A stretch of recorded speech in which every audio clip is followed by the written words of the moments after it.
જય શ્રી કૃષ્ણ, જય માતાજી. સ્વાગત છે તમારું અમારું હવાર વહેલી હવારમાં. તો બસ ઉઠીને તો ગાયોનું મિલ્કિંગ થઈ ગયું છે અને એક બે ગાય બાકી છે. તો બા અને જેનીના પપ્પા કરે છે અને મેં ઉઠીને આથણામાં ધાન ધર્યું છે, કારણ કે આથણોમાં જે કાલે ગોળ અને ખાંડ મિક્સ કરી હતી એ થઈ ગઈ કે નહીં, તો એકદમ મસ્ત રહી જેવું થઈ ગયું છે. એ ગોળ હતો એકદમ મસ્ત ગળી ગયો છે, એટલા માટે હવે આને તડકે છાંય આપણે મૂકી દેવું. આજ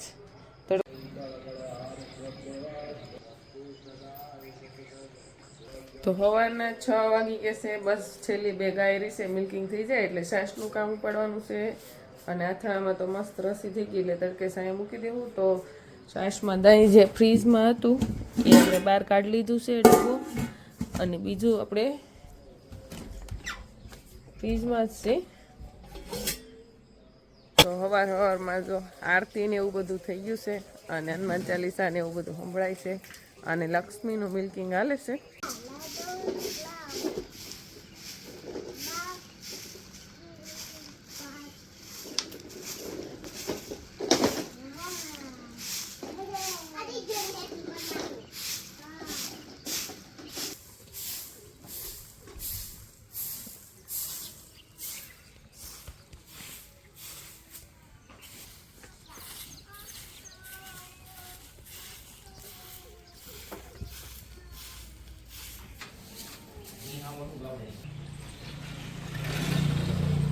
ગાયોનું બધું કામ થઈ ગયું છે, અને બાજુ આજે ગોરીનું દૂધ જવારે. ગોરીના દૂધ જવારોમાં આખેલે બહુ ઝાઝા દિવસો લાગી ગયા.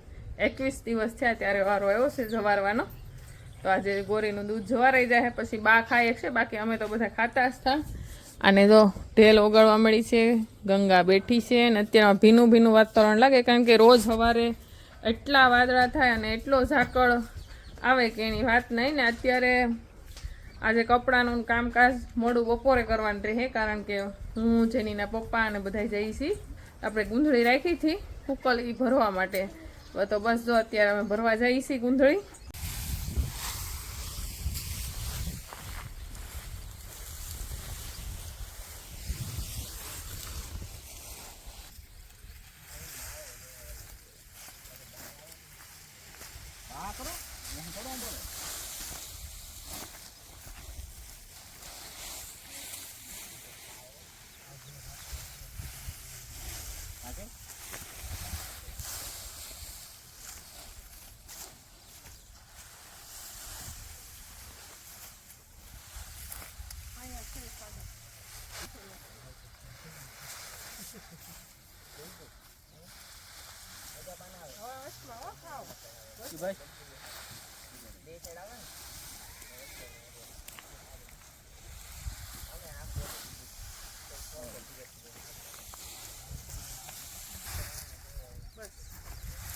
અમે સારો ગૂંથળી ભરવા ગયા હતા, ત્યાંથી આવતા રે બહુ જ તડકો લાગ્યો હતો. બધા નાયા ધોયા, બધી ગાયોને બસ ગૂંથળી દીધી, ખાઈ લીધી. અને બધાને ગાયોને બધી ગાયોને ટેસ્ટ કરે છે. દર વર્ષે એકવાર ટેસ્ટ કરવાનો હોય, જેથી કરીને કોઈ ગાય બીમાર ન પડે.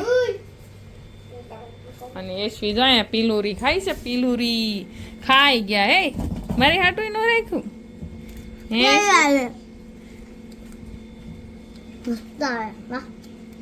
કેવી લાગે? બપોરાનું ટાણું થઈ ગયું છે, અને આપણે આજે ડોક્ટરને બોલાવી અને આપણી બધી ગાયોને ટેસ્ટ કરાવી હતી. ઘણી વાર એવું થતું હોય કે આપણે રાહ જોતા હોય કે આપણી ગાય ગાભણ છે, અને પછી ટેસ્ટ કરાવી તો ખબર પડે કે ભાઈ ગાભણ નથી, ખાલી નીકળે. એટલા માટે આપણે પાક્કું કરવા માટે જો આવું કાંઈક કીટ આવે છે, એ કીટમાં બધી ગાયોને આપણે ટેસ્ટ કરાવી લીધો છે. અને આપણી હોનું, લક્ષ્મી, કંકુ અને આપણી મોટી ગાય, આ બધાને તો અત્યારે ગાભણ. મોટી ગાયનું 50% પાકું છે, 50% નથી, કારણ કે એનું કંઈક આવી રીતના બતાવે છે રિઝલ્ટ કે 2 લીટા તો છે, પણ આવી રીતના છે. અને આ 2 પરફેક્ટ લીટા છે, એટલે આ પાકું બતાવે છે. અને આપણી બગલી ગાયનું છે આ ટેસ્ટિંગ, તો એ હજી ગાભણ નથી. તો આવી રીતના ખબર પડી જાય, જેથી કરીને ગાયોને પણ તકલીફ ન પડે. અને આપણે ખાલી 28 દિવસ ગાયને થાય ત્યાં ખબર પડી જાય ગાય ગાભણ છે કે નહીં. તો આવી રીતના આપણે કોઈ પણ ગાયને ટેસ્ટ કરાવીએ કે ખરા એમ. વાગી ગયા છે 3:45, અને થોડીક વાર છે ગાયોને કામ કરવાનું 4:30, કારણ કે બા અને જેની ને પપ્પા વહેલા જાય. હું અડધી કલાક મોડી ગઈ હોય તો હાલે, તો ત્યાં સુધીમાં જેટલી સાફ સફાઈ થાય એટલે રસોડાની કરી નાખી, કારણ કે સાફ જ છે તો પણ છતાં ઉપરું ઉપરું ધોવું ધપોવું કરી નાખું, કારણ કે કાલે ગણેશ ચતુર્થી છે એટલા માટે. અને ગાયો આપણી બધી જો હજી શાંતિથી બેઠી છે, વાર છે ગાયોને, મસ્ત મજાની બેઠી છે. ગંગા ને બધા ઊભા છે. જો કબૂતર ચણવા આવી ગયા છે. શિવાની ને તડકો આવી ગયો છે, તો વાંધો નહીં આવે, આગળ છાંયો આવી જાય.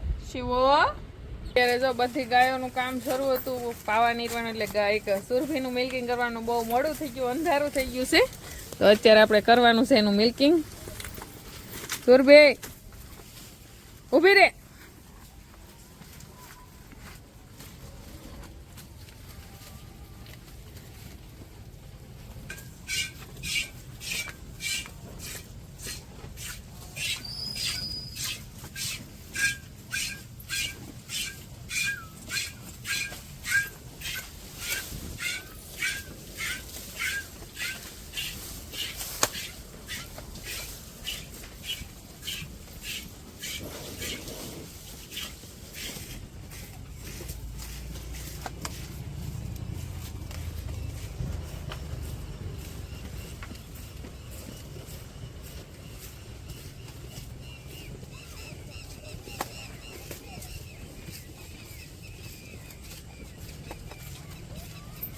હાવ દૂધ જેવું થઈ ગયું.